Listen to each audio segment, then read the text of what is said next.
On va appliquer cette troisième formule, donc c'est la troisième formule du formulaire, donc je vous la redonne. Et on aimerait l'appliquer à la transformée de la place de la fonction g de t définie par t3 exponentielle de t u de t. Faites une pause sur la vidéo, essayez de chercher tout seul, et puis venez voir si vous avez eu juste. Donc déjà, si je fais l'analogie entre les deux, la chose qu'on peut remarquer pour être sûr qu'on a bien le droit d'appliquer cette fonction, c'est qu'on a bien une exponentielle chez toutes les deux. Maintenant, on va devoir identifier quelle est la valeur de petit a. J'ai exponentielle de t, on me dit exponentielle de moins t, donc petit a, il vaudra moins 2. Ensuite, on va aller voir qui est le t3, donc d'après la définition, c'est la valeur de f, il vaudra t3.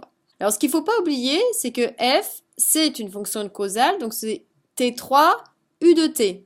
Alors, mettre, pas mettre, là, il peut y avoir de certaines ambiguïtés, mais n'oubliez pas que chaque fois qu'on va utiliser ces formules-là, même si on écrit f de t égale t3, c'est forcément dans votre tête une fonction causale. C'est vrai que c'est mieux d'écrire avec le u de t.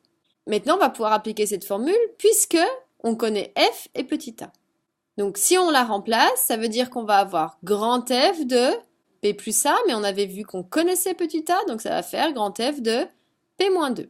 Donc maintenant, on doit chercher quelle est la valeur de ce grand f, parce qu'on connaît petit f qui est ici, mais nous ne connaissons pas encore grand f. Donc la transformée de la place de t3 notée grand f de p. On reconnaît ici une puissance, donc on va avoir besoin de la formule avec les puissances que je vous redonne ici.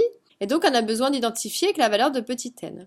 Ici, t3, t puissance n, donc n il vaudra 3 qu'on va mettre dans la formule ici. C'est-à-dire qu'on va récupérer 3 factoriels sur p puissance n plus 1, donc p puissance 4. Et donc maintenant, on va pouvoir remplacer ici le grand f qu'on avait trouvé, c'est-à-dire que dans ce grand f, tout le petit p ici doit être remplacé par p-2 là. C'est-à-dire que grand f de p-2, donc tous les p, il n'y en a que 1 ici, il doit être remplacé par p-2, donc ça va faire 3 factoriels sur p-2 puissance 4. C'est-à-dire que la transformée de la place de t3 exponentielle de 2, attention c'est t et non pas p, ça va faire 3 factoriels sur p moins 2 puissance 4, sachant que 3 factoriels c'est 6, si vous avez répondu 6 sur p moins 2 puissance 4, c'est juste également.